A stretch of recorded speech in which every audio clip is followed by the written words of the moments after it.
만약 오늘이 당신의 마지막 날이라면 마지막 순간 딱 떠오르는 하나님의 말씀이 있으신가요? 우리는 언젠가 이 땅을 떠나야 합니다. 누구도 예외가 없습니다. 하지만 떠나는 그 순간 우리를 지탱해 줄 하나님의 말씀이 가슴속에 남아있다면 얼마나 든든할까요? 저는 성경을 매일 하루에 한두 시간 읽습니다.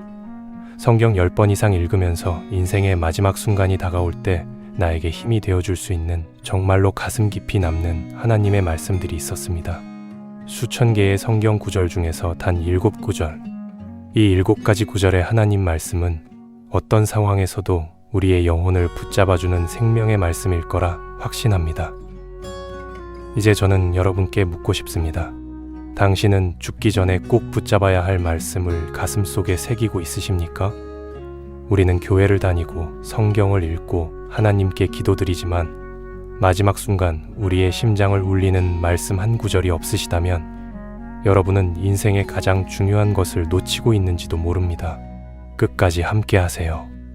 저는 오늘 죽기 전에 꼭 읽어봐야 할 7가지 말씀을 나누려 합니다.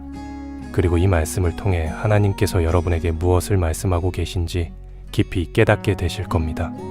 또한 여러분들이 가슴속에 새기고 있는 하나님의 말씀, 성경 구절을 댓글로 함께 공유해 주세요. 그럼 이제 함께 시작해 볼까요?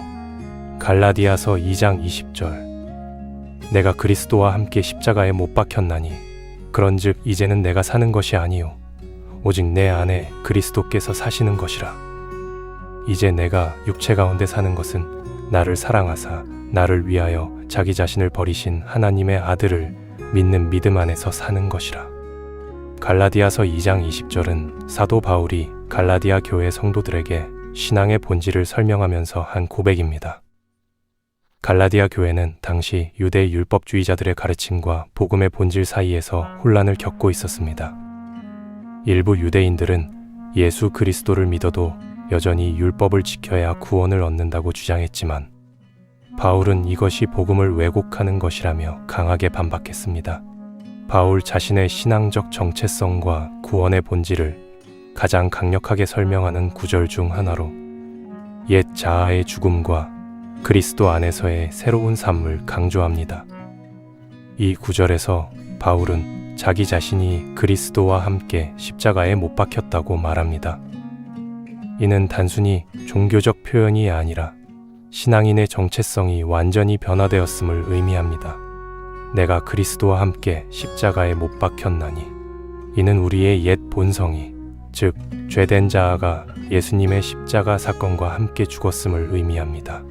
믿는 자는 더 이상 자기 자신의 욕망이나 죄의 본성에 따라 살아가는 것이 아니라 예수님과 연합된 새로운 피조물이 됩니다. 이제는 내가 사는 것이 아니요 오직 내 안에 그리스도께서 사시는 것이라. 신앙인은 단순히 죄에서 해방된 것이 아니라 그리스도의 삶이 자신의 삶 속에서 나타나야 합니다. 즉, 신앙인은 자신의 뜻대로 사는 것이 아니라 예수님의 뜻을 따라 사는 사람들입니다. 이제 내가 육체 가운데 사는 것은 나를 사랑하사 나를 위하여 자기 자신을 버리신 하나님의 아들을 믿는 믿음 안에서 사는 것이라. 우리의 삶은 여전히 육신을 가지고 있지만 삶의 방식은 완전히 바뀌었습니다. 이제 우리의 삶은 예수님을 믿는 믿음을 기반으로 한 삶이 되어야 합니다. 이 말씀은 현대를 살아가는 우리에게도 강력한 도전이 됩니다. 우리가 세상 속에서 살아가지만 우리의 정체성은 더 이상 세상의 가치관에 따라 움직이는 존재가 아닙니다. 우리가 직장에서, 가정에서, 일상에서 살아갈 때 그리스도가 내 안에서 살아계신다는 사실을 기억해야 합니다. 삶의 목적이 나 자신이 아니라 예수님의 뜻을 따르는 삶이어야 합니다. 빌립보서 4장 6, 7절. 아무것도 염려하지 말고 다만 모든 일에 기도와 간구로 너희 구할 것을 감사함으로 하나님께 아뢰라. 그리하면 모든 지각에 뛰어난 하나님의 평강이 그리스도 예수 안에서 너희 마음과 생각을 지키시리라. 빌립보서는 사도 바울이 감옥에서 빌립보 교회에 보낸 편지입니다. 바울은 이 편지를 통해 기쁨과 감사 그리고 신앙의 본질을 강조했습니다. 특히 빌립보 교회는 바울과 깊은 관계가 있었고 바울의 사역을 적극적으로 지원하던 교회였습니다. 당시 빌립보 성도들은 외부의 핍박과 내부적인 어려움으로 인해 두려움과 염려를 느끼고 있었습니다. 이런 상황에서 바울은 그들에게 아무것도 염려하지 말라고 권면하며 하나님께 기도와 간구로 모든 것을 맡기라고 강조합니다. 바울 자신도 감옥이라는 극한의 상황 속에서도 평안을 유지하고 있었으며 그는 그 비결을 빌립보 성도들과 나누고자 했습니다.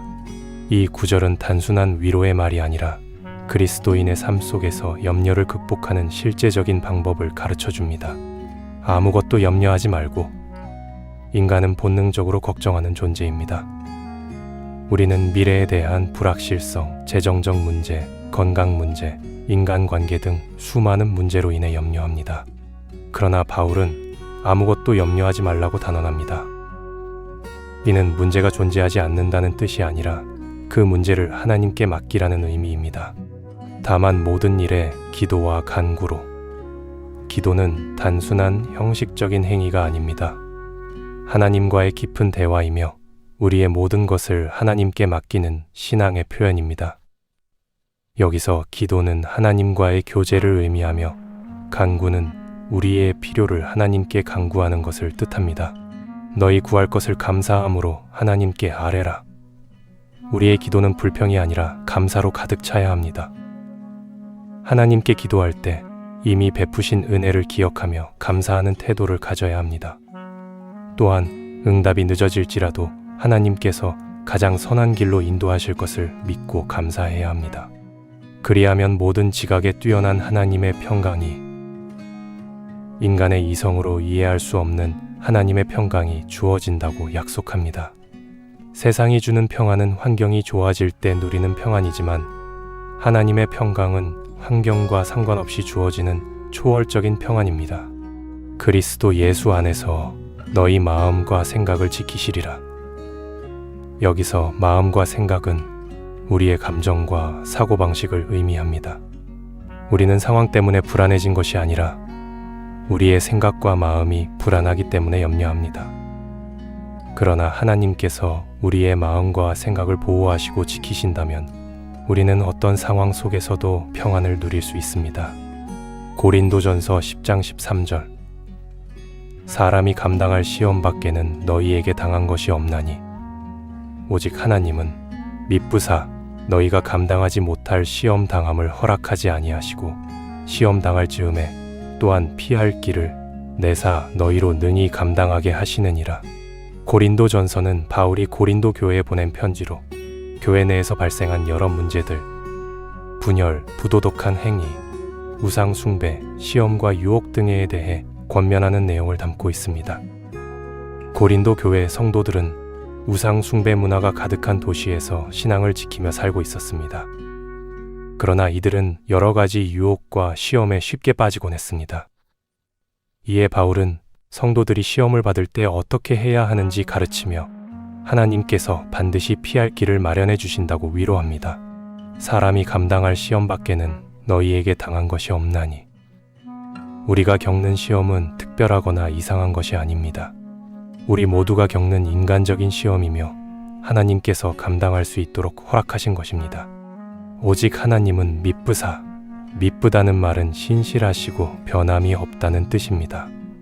즉, 하나님은 우리를 결코 버리지 않으시며 신실하게 인도하시는 분입니다.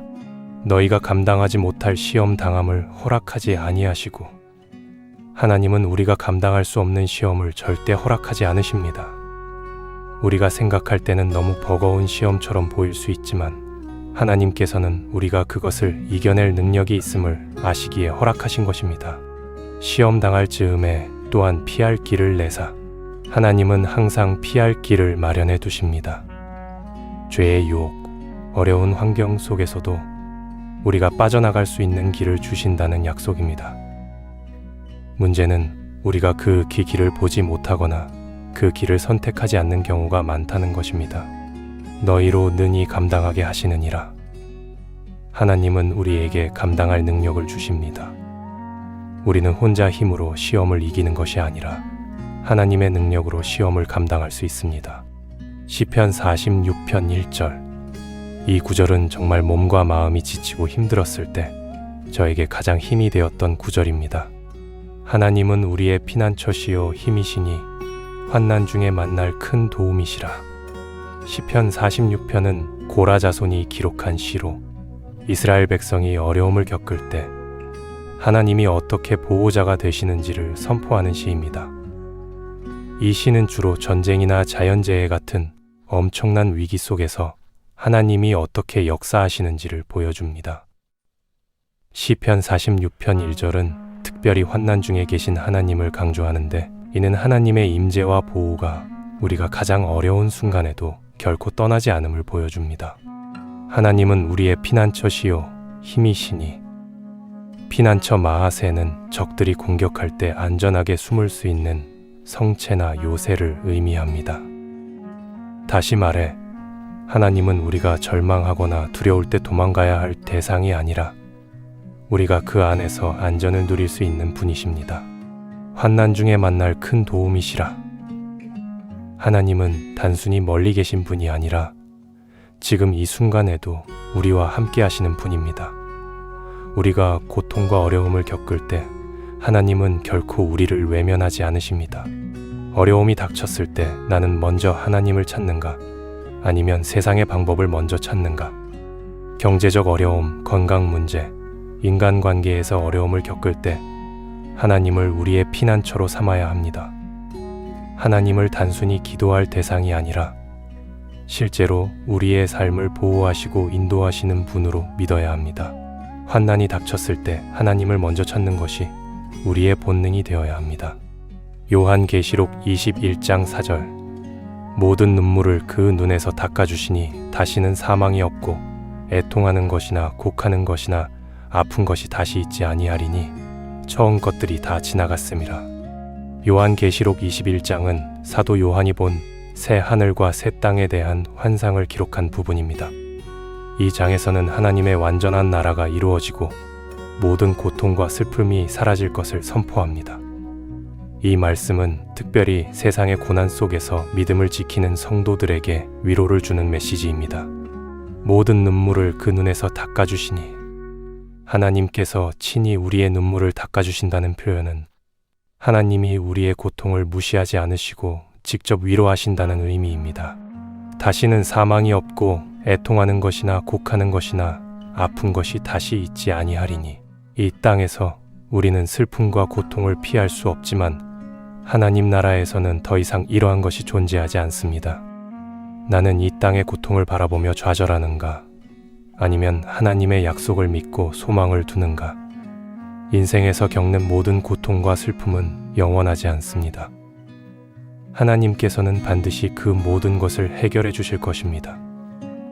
이 땅의 고난에만 집중하지 말고 영원한 하나님의 나라를 바라보며 살아야 합니다. 하나님은 우리의 모든 눈물을 닦아주시는 분이십니다. 이사야 41장 10절, 두려워하지 말라, 내가 너와 함께함이라. 놀라지 말라, 나는 내 하나님이 됨이라. 내가 너를 굳세게 하리라. 참으로 너를 도와주리라. 참으로 나의 의로운 오른손으로 너를 붙들리라.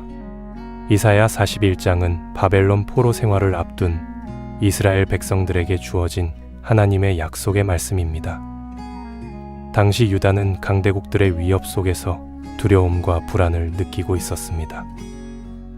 이러한 상황 속에서 하나님은 이스라엘 백성에게 두려워하지 말라고 말씀을 하시며 그 이유로 자신이 함께 하시고 도와주실 것을 약속하십니다. 두려워하지 말라, 내가 너와 함께 함이라. 하나님께서 함께 하신다는 확신이 있기에 두려움을 떨칠 수 있습니다. 우리는 세상의 어려움 앞에서 두려워할 때가 많지만 하나님의 임재를 믿는다면 어떤 상황에서도 평안을 가질 수 있습니다. 나는 네 하나님이 됨이라.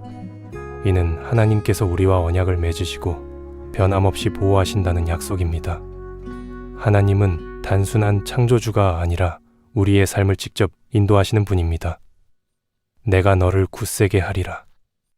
우리의 연약함을 아시고 하나님께서 친히 힘을 더해 주신다는 뜻입니다. 나의 의로운 오른손으로 너를 붙들리라.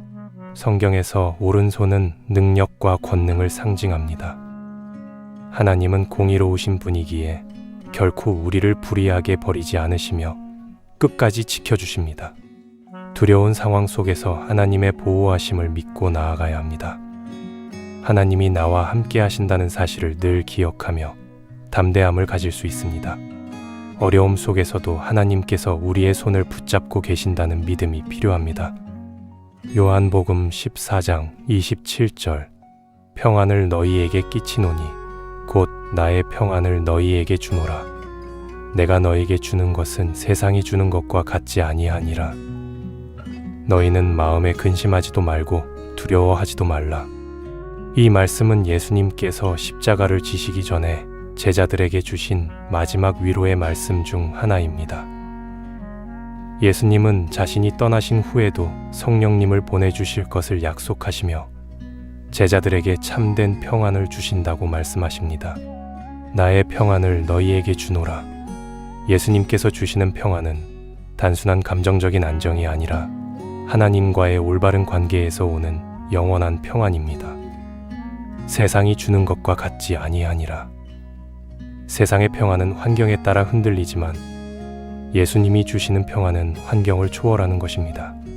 불안과 걱정이 많을 때 예수님이 주시는 평안을 누릴 수 있어야 합니다. 우리의 평안이 환경이 아니라 하나님께 있음을 기억해야 합니다. 마태복음 11장 28절 수고하고 무거운 짐 진 자들아 다 내게로 오라. 내가 너희를 쉬게 하리라. 나는 마음이 온유하고 겸손하니 나의 멍에를 메고 내게 배우라. 그리하면 너희 마음이 쉼을 얻으리니. 이 구절은 예수님께서 공생애를 보내시는 동안 유대인들에게 하신 초청의 말씀입니다. 당시 유대 사회는 율법의 무거운 짐을 지고 있었고 바리새인과 서기관들은 종교적 규칙과 전통을 강요하며 사람들을 더 힘들게 했습니다. 이스라엘 백성들은 영적 피로에 지쳐 있었고 진정한 안식을 찾지 못하고 있었습니다. 예수님은 이러한 사람들에게 참된 쉼을 주시겠다고 약속하셨습니다. 이는 단순한 육체적 휴식이 아니라 영혼의 안식과 구원의 기쁨을 의미합니다. 수고하고 무거운 짐 진 자들아 다 내게로 오라. 여기서 짐은 죄의 무게, 율법의 부담, 삶의 고난 등을 의미합니다. 예수님은 이러한 짐을 지고 힘겨워하는 모든 사람들을 초청하시며 자신의 품으로 나아오라고 말씀하십니다. 내가 너희를 쉬게 하리라. 인간이 노력으로 얻을 수 없는 영적 평안과 쉼을 예수님께서 주신다는 약속입니다. 예수님을 믿고 따를 때 세상의 짐에서 해방되어 진정한 안식을 누릴 수 있습니다. 나는 마음이 온유하고 겸손하네. 나의 멍에를 메고 내게 배우라. 예수님의 온유함과 겸손함은 세상의 권력과는 다른 방식으로 우리를 이끄십니다. 멍에는 보통 짐을 운반하기 위해 사용되지만 예수님의 멍에는 무겁지 않고 가볍습니다. 즉, 예수님의 가르침을 따르는 삶은 오히려 우리를 자유롭게 합니다. 그리하면 너희 마음이 쉼을 얻으리니. 세상의 방법이 아니라 예수님의 방법대로 살아갈 때 우리는 진정한 평안을 얻을 수 있습니다. 오늘 제가 성경을 읽으면서 항상 가슴속에 새기며 간직하는 성경 구절 7가지를 알려드렸습니다. 이 7개의 구절은 수천 개의 구절에서의 일부분이기에 당연히 여러분의 마음에 깊게 박히지 않을 수도 있습니다. 그러면 저에게도 알려주세요. 저는 아직도 성경을 읽으면서 배우고 있습니다. 댓글로 여러분이 가슴속에 항상 새기며 가지고 계시는 하나님의 말씀, 성경 구절, 저에게도 알려주셔서 깊은 깨우침을 받을 수 있게 도와주세요. 자, 그럼 함께 기도하겠습니다.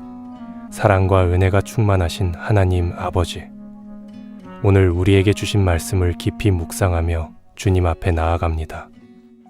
우리의 마음을 열어주셔서 하나님의 뜻을 바르게 분별하고 주님이 기뻐하시는 삶을 살아가게 하옵소서. 하나님, 우리의 신앙이 연약할 때가 많고 세상의 유혹 앞에서 흔들릴 때도 있지만 주님의 말씀을 붙잡고 나아갈 수 있도록 도와주소서.